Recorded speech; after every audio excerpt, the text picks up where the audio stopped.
The 80s is back in a big way. Like the big 80s. Let's take a look.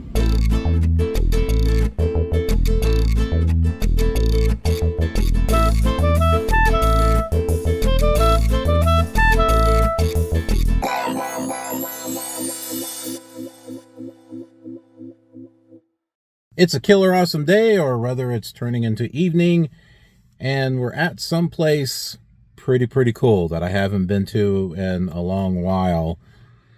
This is STARFIGHTER'S Arcade. This is a classic 80s arcade. It's got pinball machines, regular arcade machines, and I've been looking for a place like this for a while. And apparently it's been here for 10 years and I didn't even realize it. But we're going to go inside and check it out. Now this place recently expanded. It used to be in just one suite, but they've now expanded into another one. It used to be a martial arts place. I'll go ahead and I'll put a link to their website in the description section so that way you can see what they offer.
there you go, Starfighter's Arcade. Now, I had to cut out a good portion of the audio because they're playing music. And the thing is, when I go to play games, whether it's video games or pinball or something, it's not just about visual, it's also about the audio quality, especially at the pinball games, because they've got just cool sounds and stuff. And when the music is just so loud and it drowns everything out, it's, I don't know, it's hard to have much fun, because, you know, I want to be able to experience the games like they should be. Now, I know that there's going to be sounds of other games in the background, and that's fine. That is kind of like a normal arcade. The thing is, the music is just so loud, and it doesn't even sound like the machines even have any any volume on them. One of the other problems that I had was the fact that I guess this is an authentic 80s arcade because there are machines that were out of order, that weren't on. Gyrus is one I was hoping to play, and it doesn't work. Star Trek, it was like a strategic simulator or something like that. It's a vector based. That had like 99 credits on it, and you couldn't get it to start. There was something wrong. There was like another game that had joystick that was just loose and broke. I mean, it's kind of just like what you would experience in a regular arcade, and I was kind of let down by that, because I was thinking that this Starfighter's Arcade like had a lot of restored arcade games, and so I guess my expectations were a little too high. And according to their website, they're supposed to have the Addams Family pinball, and I've looked all over and I couldn't find it. That's okay. I have a virtual version of Addams Family. I have like 3 different versions. I've got the Future Pinball version, I have a Pinball Arcade version, and then I've got the one for Visual Pinball, VPX. I have that version also. So I got like 3 versions of them. As far as pricing, it's $11 for a visit, and it's unlimited gameplay. And you may be thinking, oh, $11, that's not bad. Well, I guess that depends on how long you're in there playing. Because let's take $11 and let's say each game was a quarter, that'd be like $44, right? Or 44 plays, I'm sorry. It would be 44 plays. I don't think I played 44 games. I don't think I played $11 worth of... Now, granted, things are going to cost more now than what they did back then. They're not going to be, a quarter a play. Maybe they're 50 cents or something. But still, I don't think I played that much. Now, I bought and I think this is brilliant on their part. I got a monthly pass, which was like $38, and you can bring 2 people with you. So I can play unlimited for a month, and they're only open Friday, Saturday, and Sunday. But I can also bring in 2 people, and they can play for free also. And what's brilliant about this is it's free advertising, basically. So you bring a couple of people, friend, family, and they're like, hey, this place is cool. I'm going to get myself a membership too. See how that works? They're smart. And they've been around for 10 years, so they're doing something right. They made it through the whole COVID thing. They survived. A lot of businesses did not. So they're doing something right, that's for sure. And I definitely plan to go back. It's hard for me to keep my interest. I mean, I'm not a teenager anymore, so I don't quite have that. Well, I don't know. It's kind of hard to explain. I mean, as a teenager, I was all about the arcades, going in there and stuff. I guess maybe just nowadays we're just a little spoiled, because the game consoles that we have nowadays they're just heads and tails better than, than the actual arcade games. And now we got emulators. I mean, you can play these arcade games on your phone, you know, and they're the original ROMs and stuff. So, I mean, I've spent a lot of time on this retro hard drive that I've got, which is just, it's got over 100,000 games, and so there's multiple consoles and arcade machines and stuff like that, and I have a lot of fun with that because I don't have all this other distraction. I don't have all this loud music blaring and all these people walking around and stuff.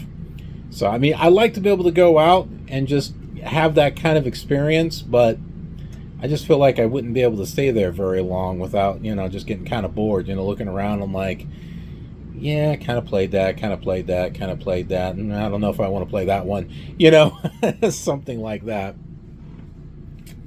If anything, I was more interested in the pinball machines because a lot of those I hadn't played. I haven't played the real one. Another thing that I want to suggest, the Starfighter Arcade, is to come up with maybe a couple of rooms where they can be silent rooms in a way where there's not music blaring and stuff. And in those rooms could be retro consoles like the Atari 2600, 5200, Coleco, and television, Nintendo, things like that, and have a nice couch where people can sit down on. They can just sit down and relax, you know, maybe play some of the old console games, but, you know, without having all that loud music and stuff blaring, you know, because there's a lot of sensory overload in that arcade. I mean, a lot where it just gets your head kind of spinning. So it would be nice if there was a getaway room, you know, something you can just kind of get away. Yeah, I know it's going to be, you know, another room that's got games, but it's a lot different when there's maybe one or two consoles going, and you know, there's no loud music or anything like that. There's not that much sensory overload. That's my suggestion to Starfighter Arcade, is have a room or two. Maybe start off with one room. Start off with one room and see how that goes. Because I would go in there. I would love to play some Atari 2600, 5200, you know, with the actual real machine. I think that would be neat. It's been a long time since I've done that. And it would just be nice to kind of get away from all the loudness of the actual arcade. And it would get me to stay longer. Another thing that I think would be great is that they sold food. Like if they had like a little grill or something in there, you know, where there's selling some, you know, inexpensive hamburgers or, you know, corn dogs or something like that. But at the same time, you know, they've been doing this for 10 years and they've expanded, so, you know, what they're doing something right. But that's kind of, anyway, those are my ideas and things that I would like to see. Maybe they're just not financially viable. I think it's a great place. It's a great place to hang out. It's a safe place. They've got like 80s movies that are kind of like showing. You can't hear those because of the music's really loud. But it's a safe place. It's a great place for, you know, the youth nowadays to go and hang out and have fun. Ideally, I would just like to see a little bit more. Not necessarily the machines themselves. They rotate through those machines. I don't know how often they rotate through them, but I think that's a great idea because that gets people to come back because they're like, oh, hey, you got some new stuff here. You know, let me play. It's a great idea. And, you know, I think that's part of their success. Where do they get these games from? I don't know. Do the games belong to them and they have it in storage? Or do they rent these machines? I'm not sure. But it is a fun place to hang out, and I do like it. I don't know if I'm going to do a monthly membership every single month. But if I ever do a membership, I'll definitely do a monthly one as opposed to one visit, because you can really get your money's worth when you get the monthly membership, and then you can just bring a friend or a family member with you. But yeah, that's it. I hope you enjoyed this look into Starfighter's Arcade, and we do a lot of retro games here on the channel, arcade and consoles and all kinds of stuff. So don't be shy. Look around. There's a lot of playlists and stuff, so you might find something that you like. Thanks for watching. We'll see you next time. Have a killer awesome day.